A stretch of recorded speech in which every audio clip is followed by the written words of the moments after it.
अस्सलामुअलैकुम अज़ीज़ तलबा, उम्मीद है आप सब खैरत से होंगे। अल्लाह आपको सेहत और तंदुरुस्ती वाली उम्र अता फ़रमाए। 8वीं जमात के मज़मून उर्दू के लेक्चर नंबर 13 के साथ हाज़िर हैं। आज हम रमूज़े औकाफ़ पढ़ेंगे।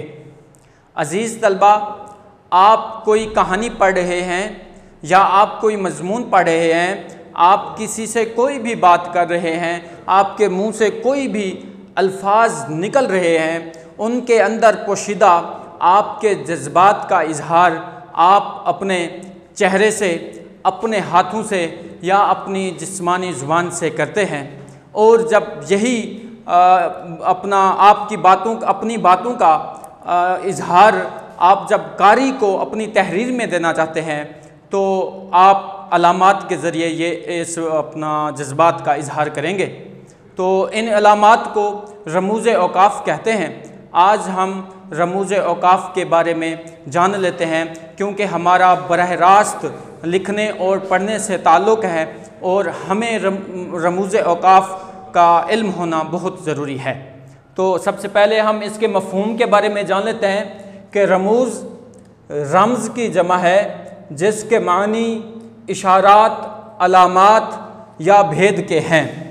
औकाफ़ वक्फ़ की जमा है, जिसके मानी ठहराव, रुकना, ठहरना या खड़े होना के हैं।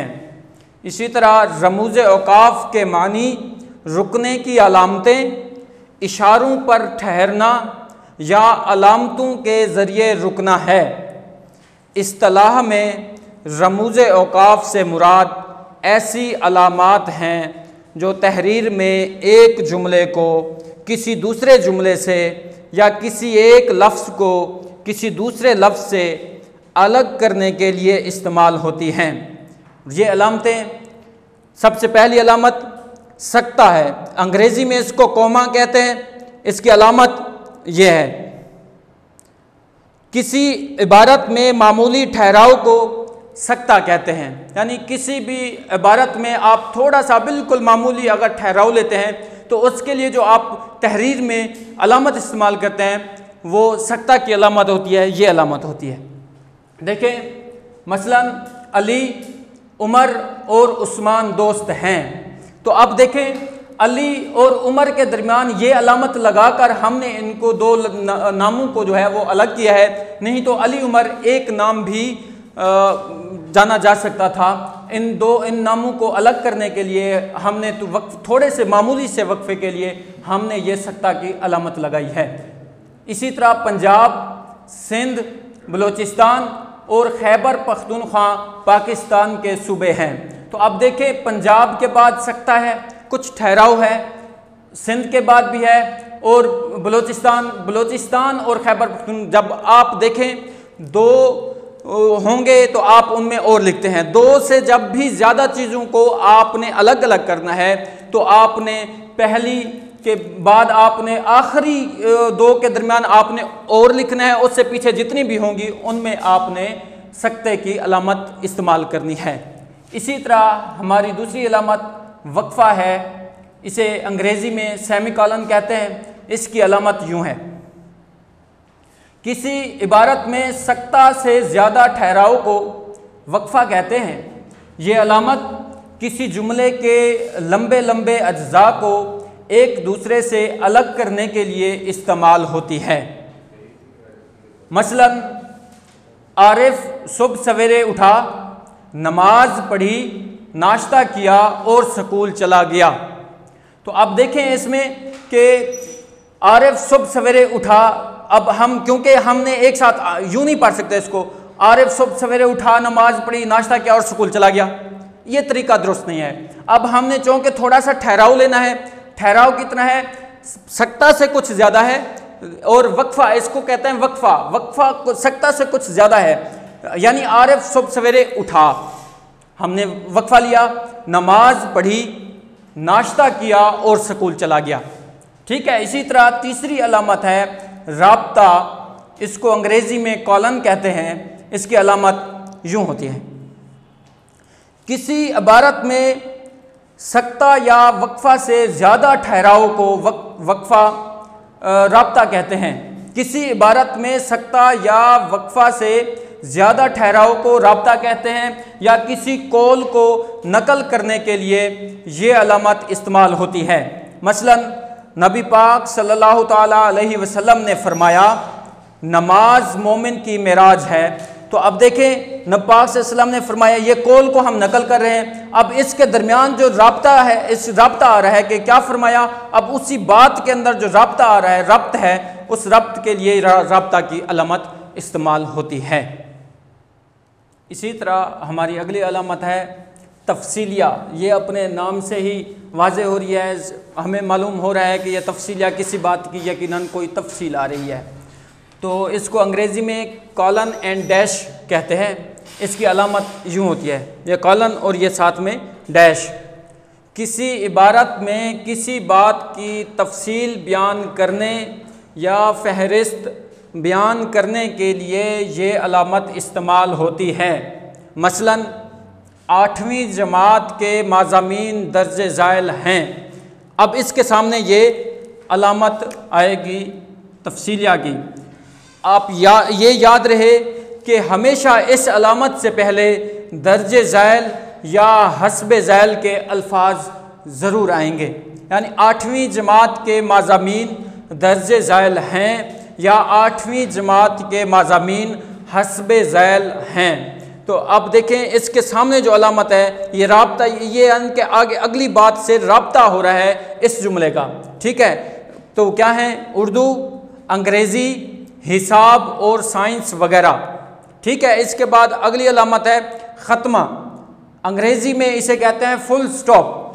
अलामत इसकी हिसाब में जो मनफी की अलामत है, उर्दू में उसे ख़त्मा कहते हैं।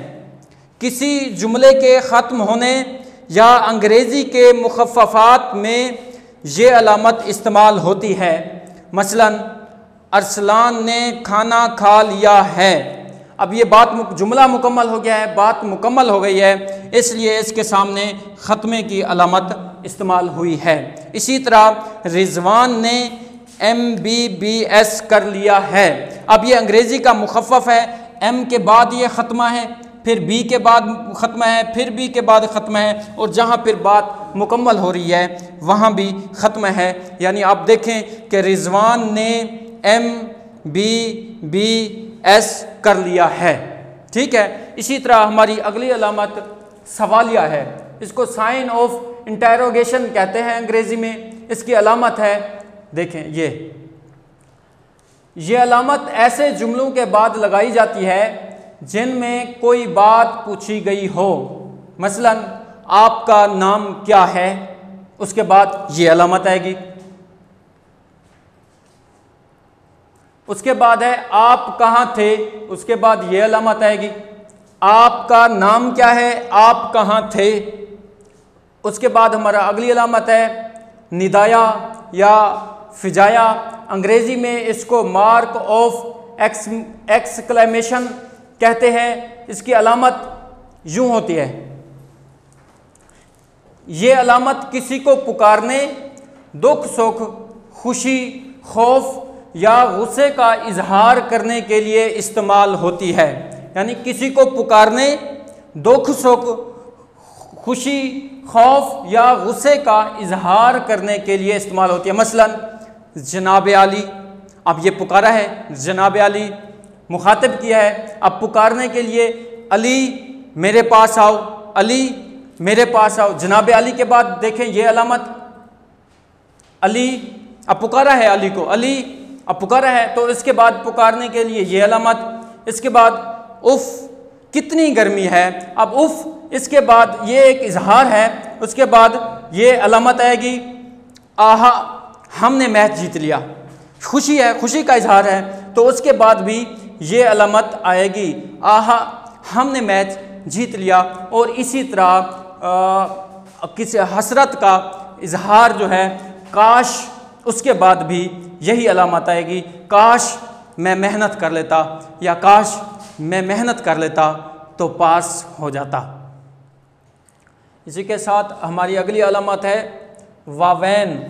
अंग्रेज़ी में इसे इन्वर्टेड कोमाज कहते हैं। इसकी अलामत देखें इस तरह होती है, ये कोमाज दो इस तरफ और दो इस तरफ, ये अलामत इबारत में किसी कौल या फरमान को हू बहू नकल करने के लिए इस्तेमाल होती है। ये अलामत इबारत में किसी कौल या फरमान को हू बहू नकल करने के लिए इस्तेमाल होती है। मसलन नबी पाक सल्लल्लाहु ताला अलैहि वसल्लम ने फरमाया, अब जो फरमाया उसको हम इन्वर्टेड कोमाज में वावैन में लिखेंगे, नमाज मोमिन की मेराज है। अब ये नबी पाक सल्लम का फरमान है, इसको हम कोमाज में लिखेंगे और हू बहू लिखेंगे, इसमें हम कोई तब्दीली नहीं कर सकते। इसी तरह देखें कि कायदे आज़म ने फरमाया काम काम काम। अब ये जो कायदे आज़म का फरमान है ये हू बहू लिखेंगे और इसको अलामत वावैन में लिखेंगे। तो इसी तरह हमारी अगली अलामत है कोसैन, अंग्रेज़ी में इसको ब्रैकेट्स कहते हैं। इसकी अलामत यूँ है, ये अलामत इबारत में ऐसे जुमले में इस्तेमाल होती है जो मुतरज़ा हो। मुतरज़ा जुमला वो जुमला होता है जो इबारत में आए लेकिन असल इबारत से उसका कोई ताल्लुक़ ना हो। यानी इबारत में तो वो जुमला आ रहा है लेकिन असल इबारत से उसका कोई ताल्लुक़ नहीं है। मसलन हम देखते हैं कि मौलवी अब्दुल हक कराची में दफन है। अब बात मुकम्मल हो गई है, लेकिन जब हम ये जुमला मुतरज़ा देखें कि मौलवी अब्दुल हक बाबाए उर्दू कराची में दफन है, अब बात की वजाहत हो गई है। यानी कि ये जुमले में ना भी हो तो बात मुकम्मल हो जाती है, लेकिन अगर ये जुमले में आ जाए तो इससे बात की वजाहत हो जाती है। जैसा कि अल्लामा डॉक्टर इकबाल हमारे कौमी शायर हैं जी। अगर आप देखें इसको हम जब अल्लामा इकबाल जी सियालकोट में पैदा हुए, अब जो उसको हम ब्रैकेट में लिख देते हैं अल्लामा इकबाल हमारे कौमी शायर सियालकोट में पैदा हुए। तो इसी तरह देखें कि जितनी भी बाकी भी काफ़ी सारी अलामत हैं, मसलन अलामत शेर है, अलामत मिसरा है, अलामत तखल्लुस है और भी बहुत सारी हैं। चूँकि वो हमारे सिलेबस का हिस्सा नहीं है, इसलिए जो हमारे सिलेबस का हिस्सा है उन सब को हमने पढ़ लिया है। अज़ीज़ तलबा, अगर आप इन तमाम अलामत को याद कर लें और इनके इस्तेमाल को याद कर लें तो आप उर्दू पढ़ना और लिखना बेहतरीन से बेहतरीन तरीके से सीख सकते हैं। तो इसी के साथ हमारा आज का लेक्चर अपने अख्ताम को पहुंचा। कल इंशाल्लाह नए लेक्चर के साथ फिर हाज़िर होंगे। तब तक अपना ख्याल रखिएगा। अल्लाह निगहबान।